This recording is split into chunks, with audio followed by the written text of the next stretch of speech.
I sit and wait. Does an angel contemplate my fate? And do they know the places where we go when we're gray and old? 'Cause I have been told that salvation lets their wings unfold. So when I'm lying in my bed, thoughts running through my head, and I feel that love is dead, I'm loving angels instead.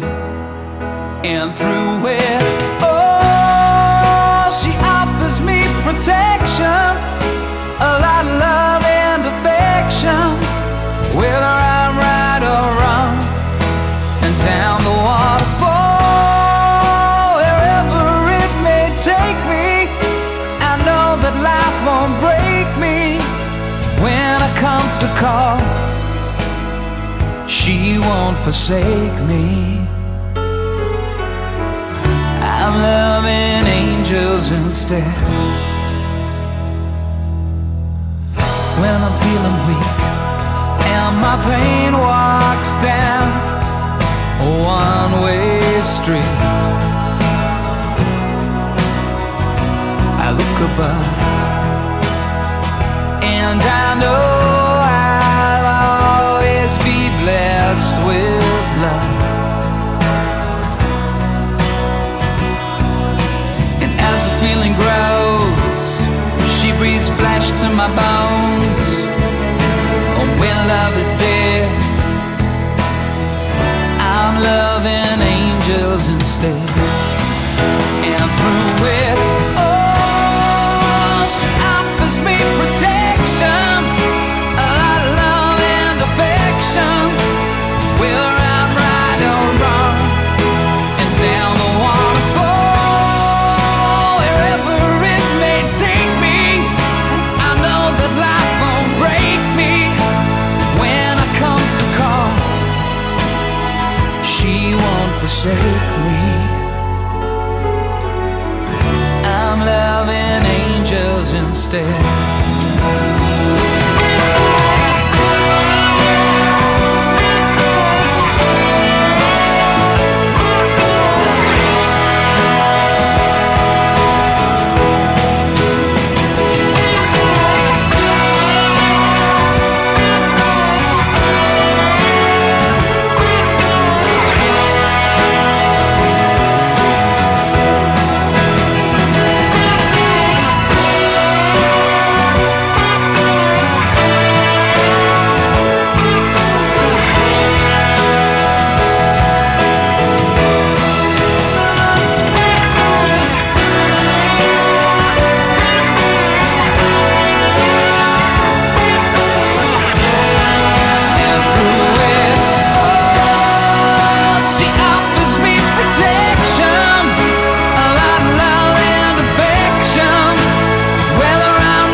Forsake me. I'm loving angels instead.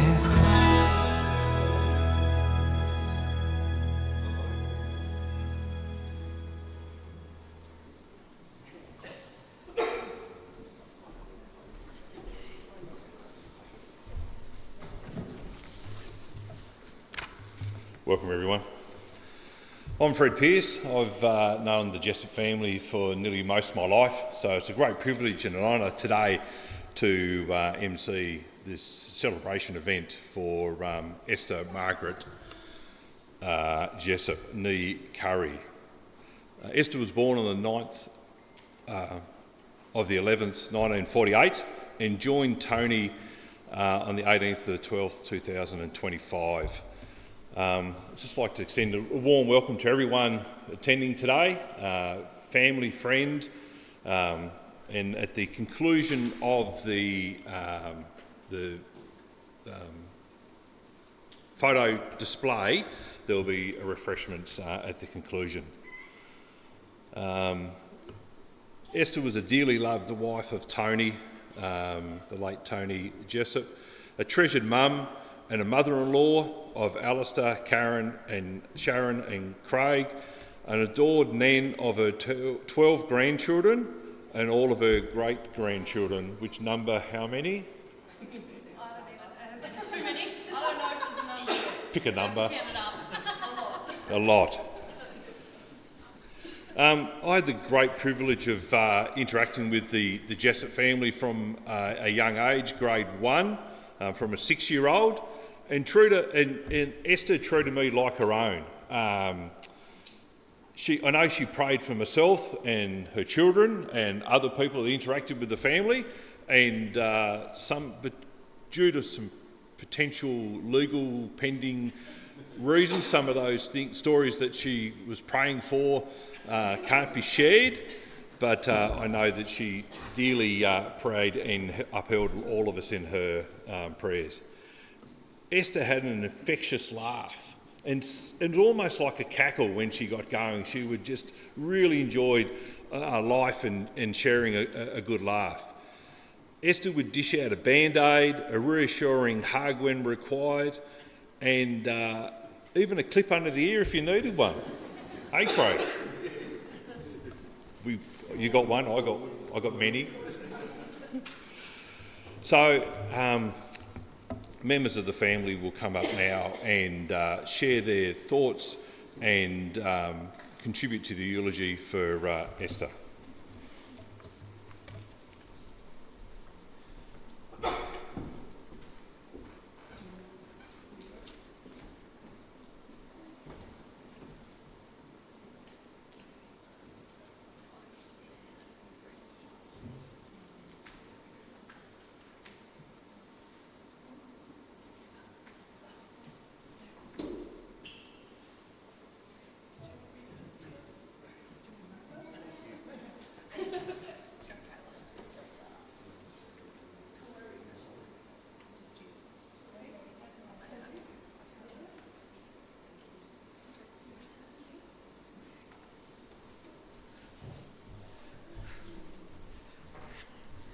Howdy all. I shall be reading for my sister Madeline and then something I wrote for myself.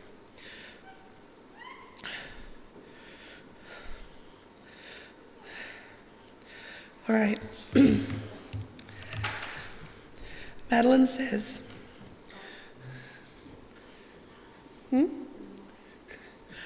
Better? Madeline says, I never truly believed that this day would come. When I was little, we had an inside joke where I'd tell you that you were going to live forever, and you always agreed with me.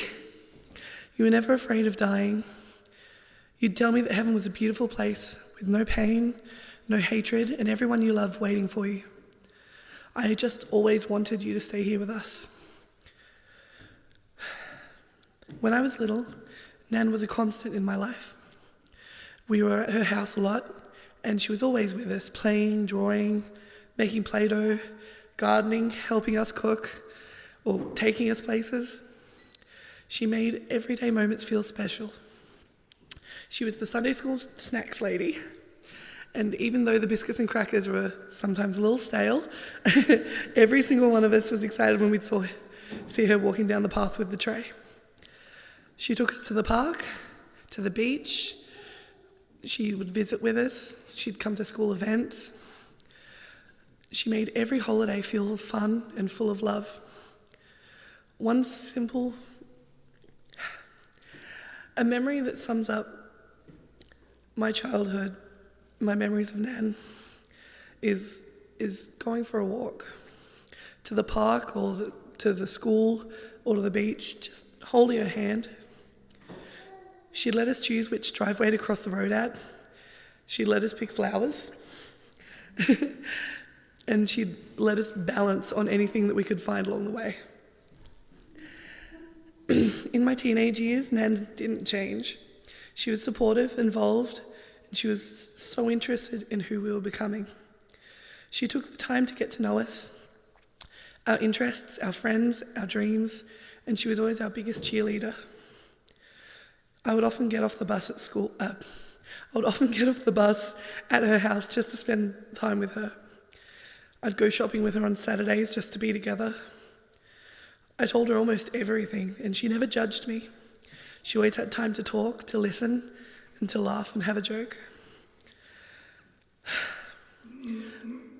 As an adult, our relationship grew even deeper. I had more time, and I spent more of it with her. Our conversations became richer, and I learned so much about her life and her family. Our bond became even stronger. Every Wednesday, I'd meet her in Burnie to help her shop, and we'd start at Banjo's, tea for me, coffee for Nan, and then we'd work through her list. We'd finish it with lunch, often at KFC, where she'd order an original fillet burger with no mayo and a solo. I wish I'd told her just how much those days meant to me.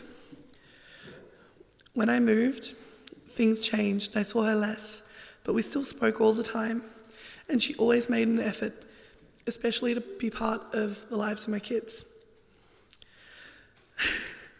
One of my favourite memories is her confidently slipping a McDonald's mug into her handbag just because I wanted it. She was an absolute weapon, Nan. Thank you for being such a huge part of my life. I am so grateful to be your granddaughter. Thank you for loving me, caring for me, and helping me shape the woman I am today. I will carry you with me always, in your laugh, in the music you loved, and in the memories that we shared. My children will always know you through our stories and our love. I love you, Nan. I always have. I always will. You are my second mum and my safe place.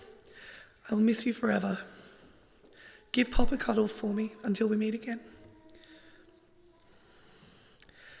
Thanks for making me cry, Matt.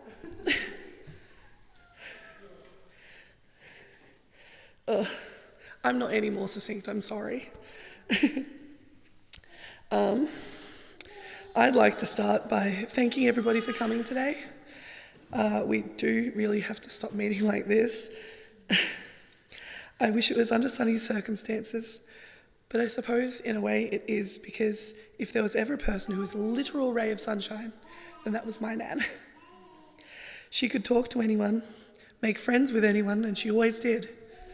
And when you chat with Nan, it doesn't just stay small talk for long, at least not in my experience. I couldn't count how many bus rides we'd spend talking about things that truly mattered in the world, sometimes with other passengers. We'd joke that we were solving the world's problems one bus ride at a time. But that was Nan. As friendly as she was, she had a strong sense of justice. She couldn't stand when something wasn't right. She refused to be intimidated by my father, a man younger, bigger, stronger, and more violent than her, but no match for her moral fibre. Another time, she and I were emotional support for somebody who needed help. And Nan literally stood up out of her chair and told off the rude lady behind the desk. It was incredible. She told them that their behaviour was unacceptable, that her husband was in the car outside and she wouldn't hesitate to go get him. They sent her out of the office like a naughty school kid, but I've never been more in love with my Nan than I was at that moment. I've always wanted to be just like her. Nan was not without fault, none of us are, but she was so loving. She loved you for who you truly are and always wanted what was best for you. She hoped that everyone would find their peace, even people it's hard to wish peace for. She was also a little bit scatterbrained, a trait that we share, but she was really charming about it. She was always losing her tea towel or the remote or calling you by somebody else's name. But she was always amused, even when she was apologetic. So you were both giggling about it. And she had such a great laugh. And a great fake laugh as well, I learned. I remember I used to think that she laughed like Ernie from Sesame Street. until I was a teenager, and Madeline and I had her cracking up about something, and I realised I hadn't heard Ernie's laugh in a long time. And then I realised that Ernie's laugh was the fake laugh you give little kids who think they're funny. I wasn't mad about it. She wasn't... I've forgotten my point. She always made you feel heard and valued and funny and clever and loved. And no one has ever made me feel as loved as Nan does. It just hits different. She's so generous with her care. She's generous with everything. She once tried to slip a 50 into my pocket as we crossed a road. I learned not to protest her giving me money for a little treat, because if you did, then she'd say that she'd rather you have it now than later. And that always bummed me out. So, it's no secret that the last few years have been hard for Nan. Alzheimer's is a cruel disease, and it was painful to see her feeling lost, like she was losing parts of herself. So here are some of my favourite parts of Nan. Nan loved a cheeky word puzzle, or Sudoku. She read a lot of Danielle Steele. She liked to flick the channel over just to see what they won at the end of Deal or No Deal. She preferred Neighbours to Home and Away. She loved to knit, especially blankets, though her blankets would fall apart because she was bad at sewing the granny squares together. She loved to sing at church with everybody, and she loved helping out at the Sunday school.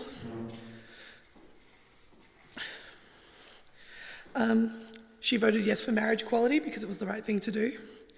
She bought me a Harry Potter book, even though we disagreed whether or not I should read them. She told me that the Bible doesn't say that fairies don't exist. There are lots of things that make up who she is, and she couldn't quite keep all of them with her, but she kept what was core to her. She was always loving, always cheerful, and she always cared, even when she couldn't remember us. Oh, I don't think her nervous system forgot who we were. I think she knew that we loved her, and that's why she welcomed us whenever we visited. She had to know, because holy heck is she loved, and no disease could rob her of that.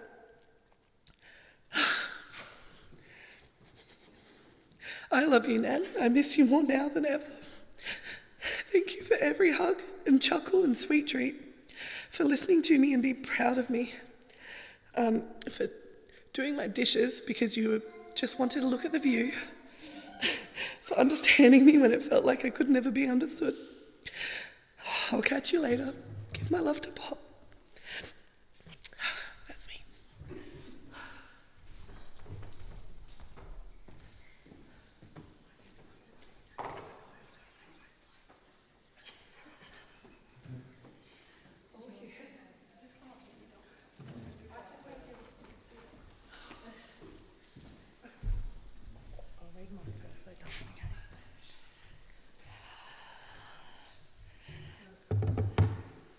You ready? For those that don't know me, I'm Leonie, one of Esther's many grandchildren. I'd like to say some words for Nan today. I don't know if I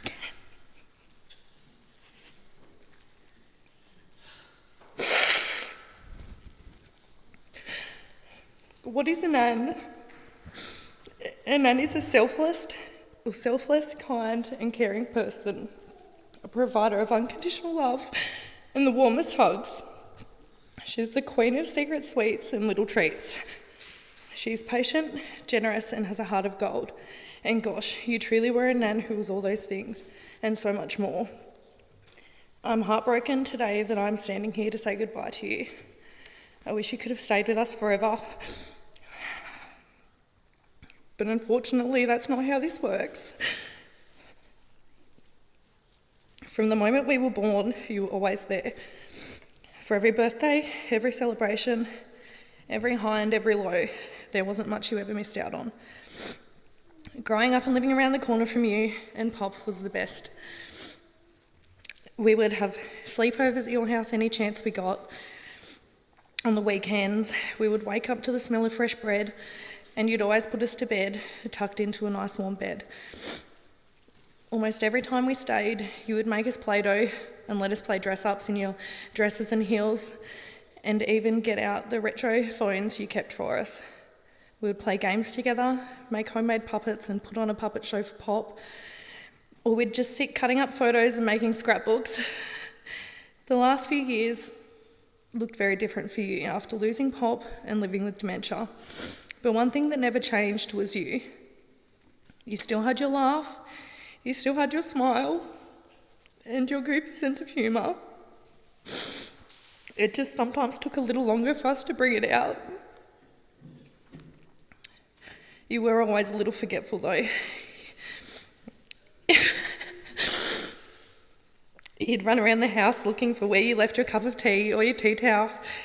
One time you even left the tea towel on the hot stove. Lucky Pop was there to keep an eye on you. I remember one time going to Woolworths with you. We walked around, grabbed what we needed, and you walked straight out with a newspaper, still tucked under your arm, that you hadn't paid for. You looked at me and laughed and said, "Oh well, it's only $1.20. I couldn't believe that my sweet Nan had just joked about stealing a newspaper, but don't worry, she did go back and pay for it. In my teenage and young adult years, I used to love coming over for a ginger nut biscuit and a cup of tea, listening to you and Pop bicker about how I should be out doing something else instead of sitting with you two oldies, as you like to call yourselves. But there was nothing more I loved than sitting on the lounge room floor, playing Chinese checkers with you, or just sitting and chatting.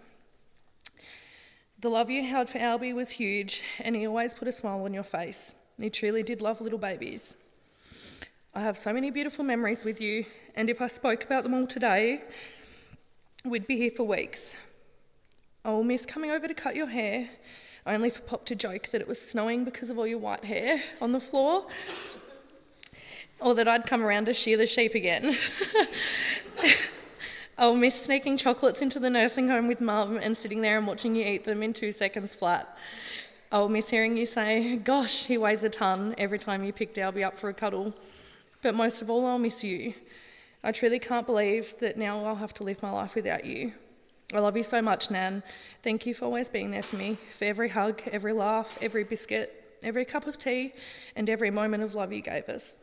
You are now finally at peace, back in Pop's arms. I'll miss you forever. Do you want to read it? Hold on.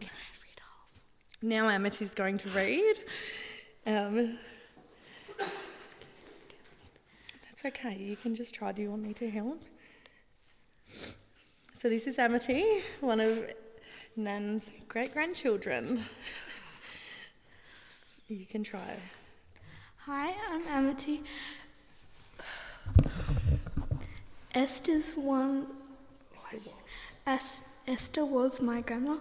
We all loved Grandma. Today we all had to say goodbye. I've cried so much. I miss you now. Thanks for listening. Thank you.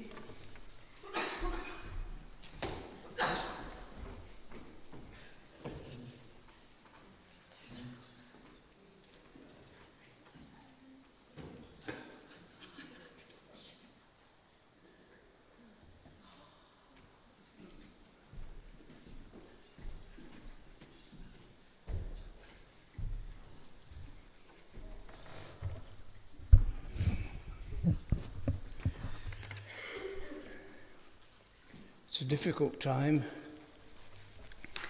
but it's a time, as we know, for remembrance. And there's so much to remember about Tony Jessup and Esther Curry, who became a couple.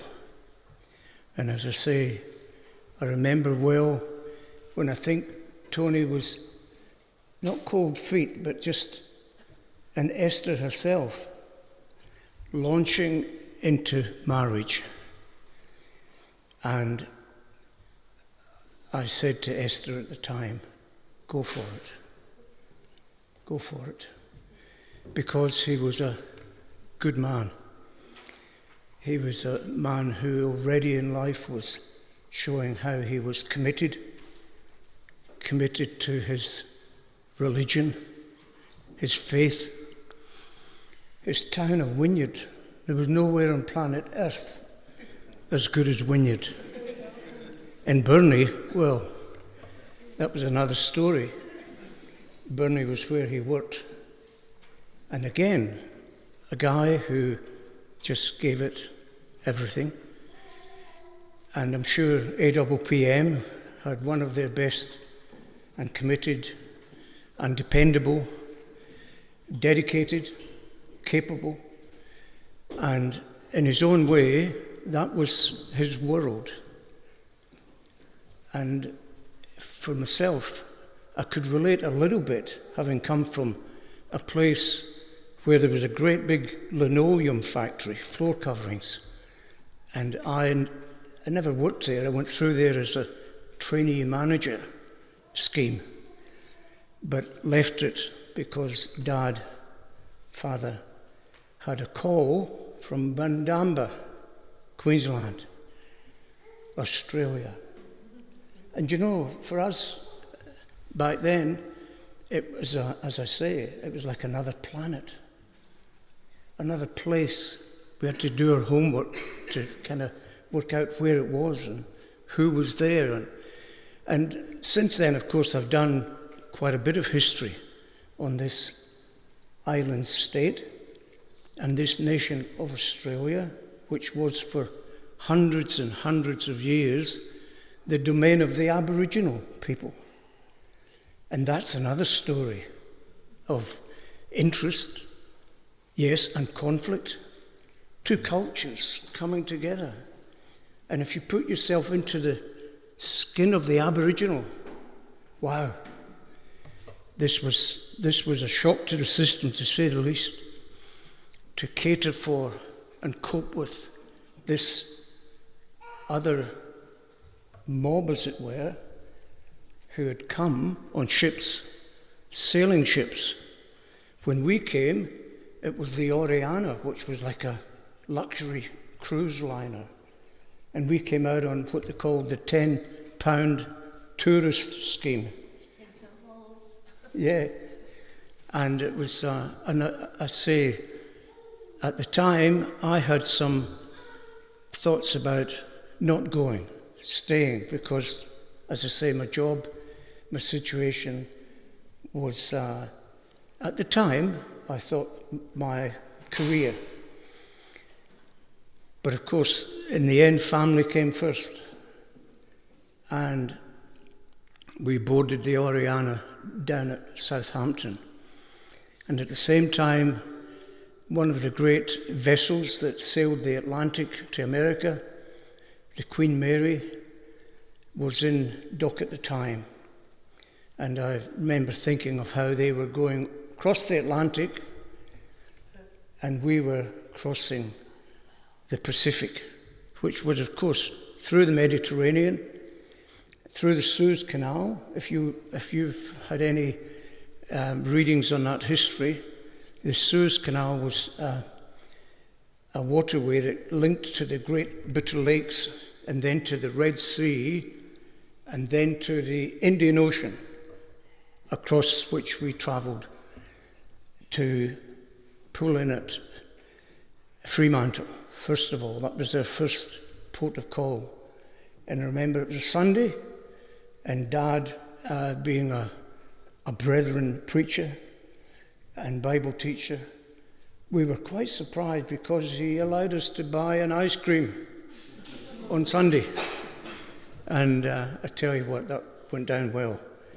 It was our first taste, if you like, of this vast continent that we just couldn't get our mind around. And then crossing the Great Australian Bight, and as I say, pulling in to Victoria, getting on the train up to Brisbane, and there we had a brethren family, the McCrindles, who had sponsored the family, and now we're going to settle us in. And it was, to to say the least, I was not quite one of the brethren at that time, and had kept my sort of faith to myself, and wasn't really exuberant, outgoing, but was a believer. Sunday school, Bible class, and gospel hall. That was our background. But this was a brand new experience, and stepping out onto the soil of Australia was just the beginning. And Victoria did come back into the picture, but first of all, it was Queensland. And as we say, that was another culture and another experience, which we ended up not staying. That was something that happens when you travel. Sometimes it becomes like I was nearly going to say a disease, but it does become inbred to journey and to see new places and meet new people. And this was our experience, quite young. And I wasn't probably the only one of the 7 of the family, and Brother John, the oldest one, was still in Scotland. And we found out afterwards that he was absolutely shattered that night at Kirkcaldy Station when we left for the big journey. And Netta was already, my oldest sister, she was already out here and working her way out beyond Toowoomba, Condamine River area. And so, as I said before, I had gone down to London on the train. That's the first time I'd been out of Scotland with Netta for company, and saw her off. She went to Tilbury, to the docks, to the ship, and on her own, out and beyond the kind of confines of Queensland, Brisbane, out to a household where she had her first employment in Australia. But we followed, and it was a wonderful experience on the ship. And as we say, going through these places that we'd only read about and heard about. And of course, the Suez Canal was a place of crisis. It had been, and there was wars fought in that area. Seemed almost like forever wars. Egypt, Israel, which had become, as I often recall, became a nation amongst the nations on earth. And because we were Bible brought up, we found it of great interest to be in these places of the book and to remember what happened before, and what was happening now. And the Suez crisis was quite significant in its time. And as we now know, looking back, the wars that happened from 1948 against this, as it was for some people, this newcomer, this new nation that had got a plot of land now their own, both on the West Bank, on the Jordan River side, and in the most important place in the Jewish history, Jerusalem, the city of David, the throne of David. And remember, the Bible talked about, I will give unto him the throne of his father David. He will rule over the house of Israel, and of his kingdom there will be no end. And I have come now to the fact that we, the church, which is his body, I believe we are that kingdom, that Calvary-born covenant. Because if you read, and this was a text that I had rediscovered as it was, the covenant is between the Lord God Jehovah. Now this is a legal and binding document the New Testament covenant, the Calvary covenant, between the Lord God Jehovah and Judah Israel. Oh, who is Judah Israel? It is... I think you need to say some stories about Esther. Yes. Yeah. And the covenant is between the Lord Jehovah and Judah Israel.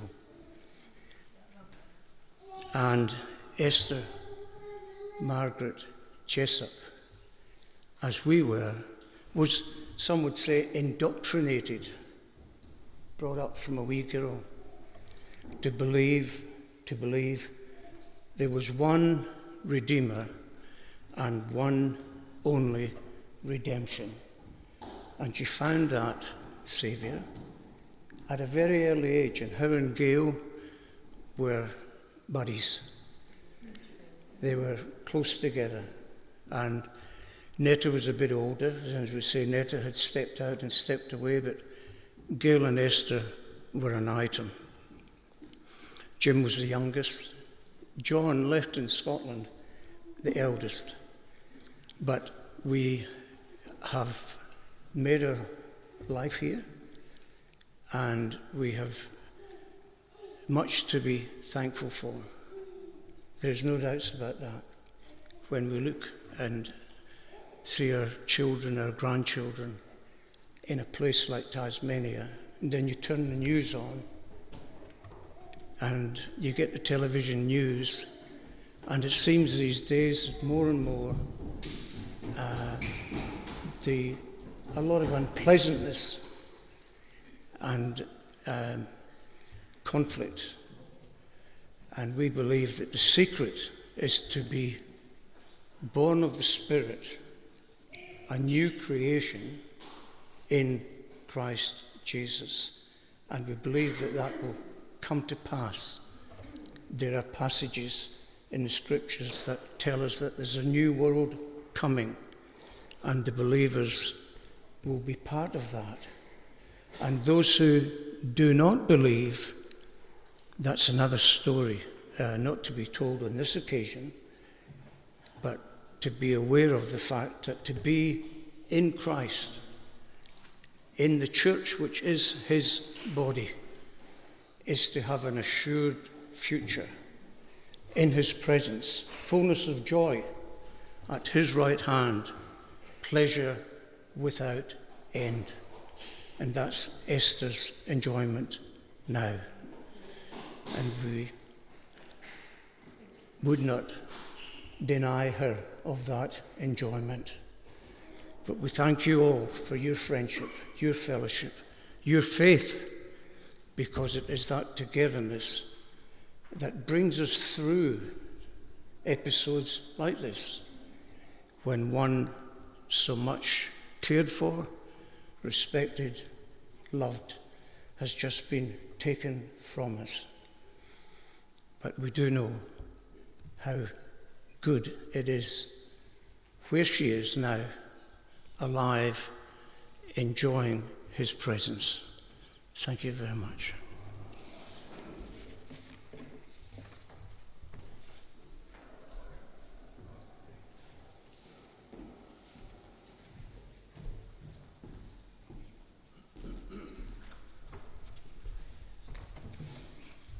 Thank you for that, Uncle David. Appreciate those words. Before I bring my recollections of Mum, I'd just like to read something from Sharon about her thoughts on Mum, and it's entitled, "My Beautiful Mum." Words cannot fully convey how much you were loved by all who were blessed to know you. I have always known how lucky I was to have you, my beautiful Mum. You were so kind and loving. Your light drew people towards you. You always had time for a chat and to be a shoulder to lean on. You loved to give. You gave all of yourself, and from your days as a nurse's aide, you found your strength and joy in caring for others. And then when you met Dad and started your next chapter becoming a wife and mother, you love this with your whole heart. You cherish this the most. The love you and Dad shared was beautiful, never wavered, and only grew stronger through the years. So many beautiful memories of you now to keep you close to me. I always loved your stories from when you lived in Scotland and your big adventure coming to Australia. One such story was how your houses didn't have a laundry, but a wash house down the end of the street where all the women did their washing. And when Nan couldn't find you at home, she would send one of your elder siblings to go find you, and that's where you would be, just chatting away to the ladies as they washed their clothes. You just loved people and talking to them, even back then. Your last few years of life were your hardest, and you slowly started fading away from us. And yet there was always Essie deep down inside, and we could see glimpses of your old self shine through.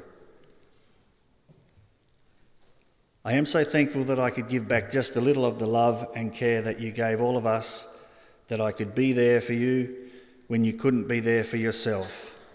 I know you are watching down on us with Dad, and I know that it's not goodbye, but see you later. From Sharon. Thanks.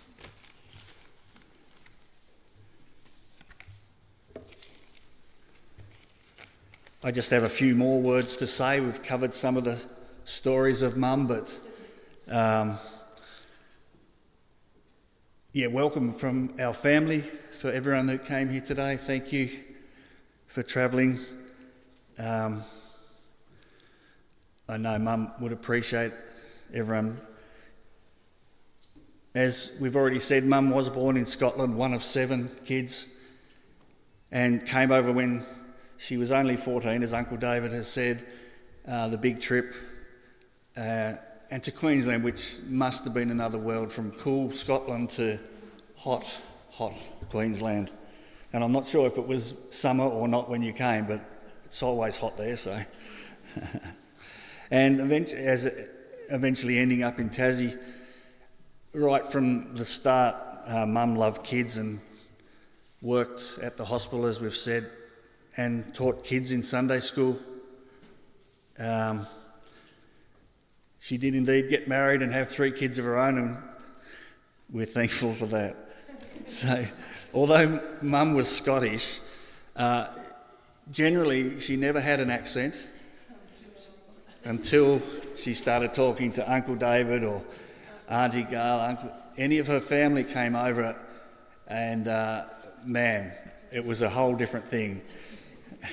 And the more there were of them, and the Currys and the Jessups didn't mind having good, strong conversations about things, and the accent would come out. And even Mum on the phone, she would bring her Scottish accent out. I'm not sure if she even noticed that she did it, but she always did. And Dad said about myself, even when I was young, that would sometimes come out, and I certainly didn't know either. Although some have laughed at me when I answer the phone and sound like Mum, so there you go.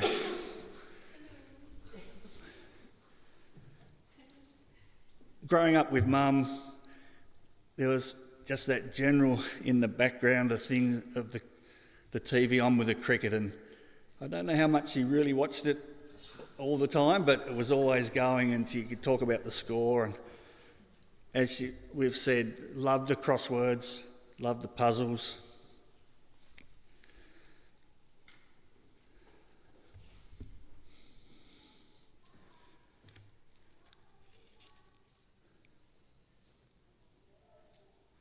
So, as some of you know, I had a few rowdy mates that used to come around and could be a handful and led me astray, of course. I was innocent. But Mum welcomed them all, and as Fred said earlier, was able to deal appropriately with us boys.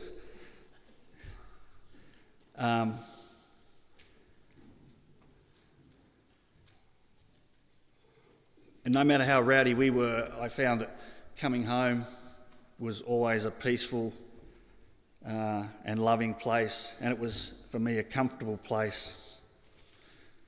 And as you probably know, sons don't always communicate that well with their mothers. And I was one of those sons too. And there were times when I didn't understand my mum, and I'll just share a couple of those things. I can't understand why she didn't understand me, but anyway. So one time, Mum was quite annoyed because I hadn't told her about a girlfriend in another town. And when she did find out, I couldn't understand why she was annoyed, and I ended up sitting out on the steps of our house, out in the porch, waiting for Dad to come home and give me some understanding about Mum, and he did. He did share how mothers are different than dads and wanting to know that. And another time I ended up getting a job away from home, and I just had a thought recently thinking about this, that I probably never told my mum that I was putting in for a job in another town. And I was surprised when I did share that after I got the job, that I was moving away, and I was surprised by the tears.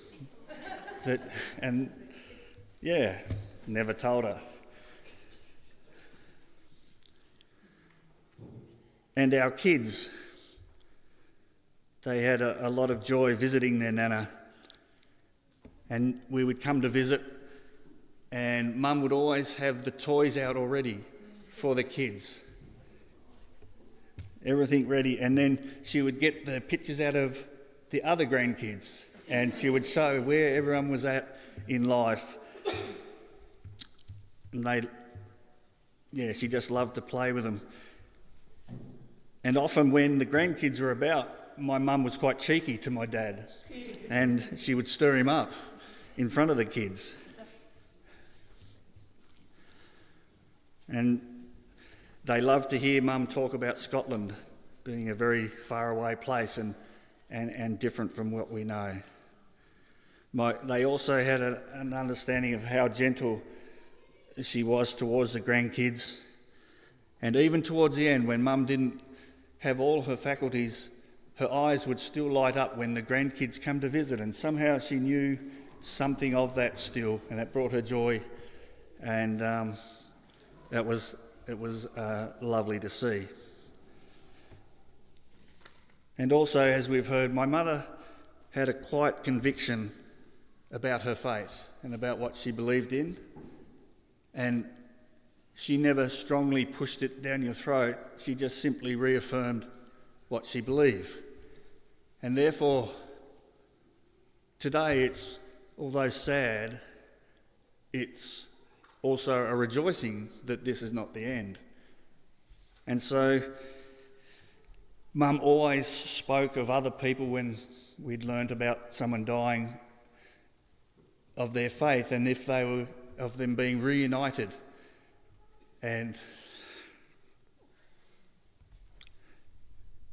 that's what we have today, that Mum being reunited with Dad, and a time when we can also be reunited with Mum. So once again, thank you for sharing, and Fred, do you have more to say? We are going to finish up with some light refreshments or a cup of tea or something. Oh, but the slide presentation, yes. So we will have that before we finish. Thank you.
see people go. This particular diamond is extra special. I know you might be gone, and the world may not know. Still I see you celestial.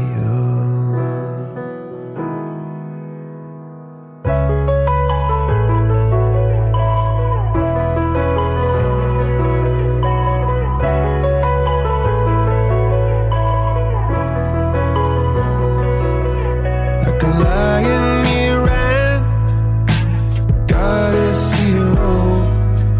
Like an eagle you circle, perfect double.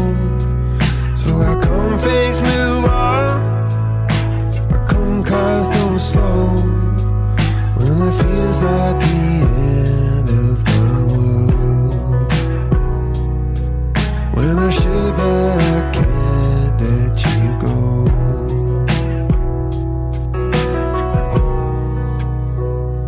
But when I'm cold, I'm cold, I'm cold, cold. There's a lot that you gave me when I'm in shadow. There's a feeling within me, never glowed.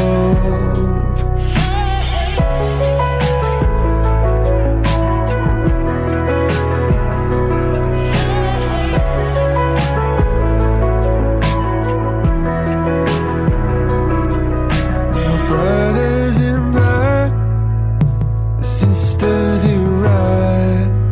When we swore on that night we'd be friends till we die.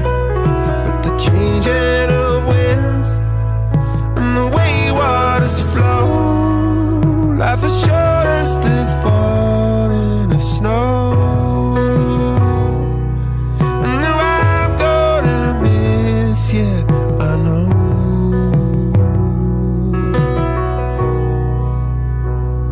But when I'm cold, I'm cold. You are a soul, and I know that you with me, and the way you will show, and you with me wherever I go. But you give me this feeling, this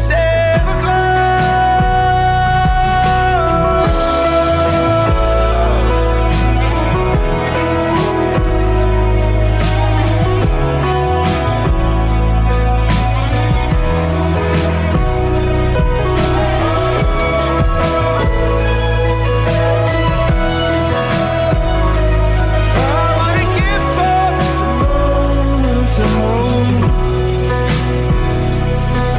Yeah, I live for this feeling, this everglow.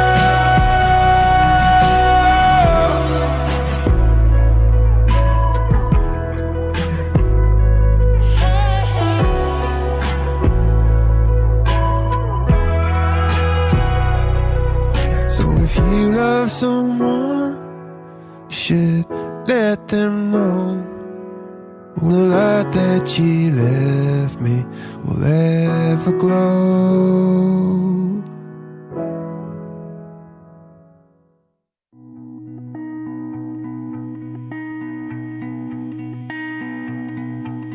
Tell me, what does it look like in heaven?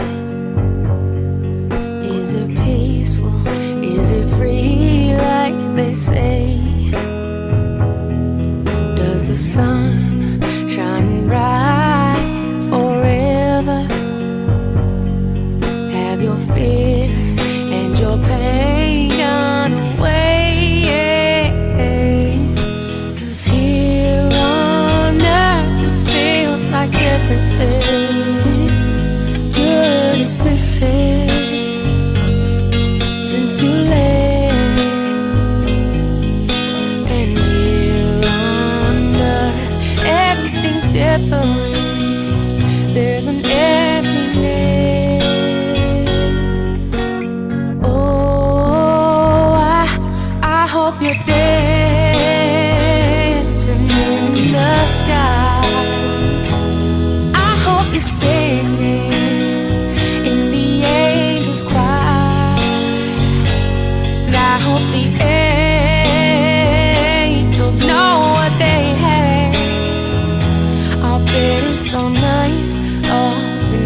since you arrived. So tell me, what do you do up in heaven? All your days filled with love and light. Is there music? Is there art and invention? Tell me, are you happy? Are you more alive? 'Cause here on earth it feels like everything good is missing since you left. And here on earth everything's different. There's an emptiness.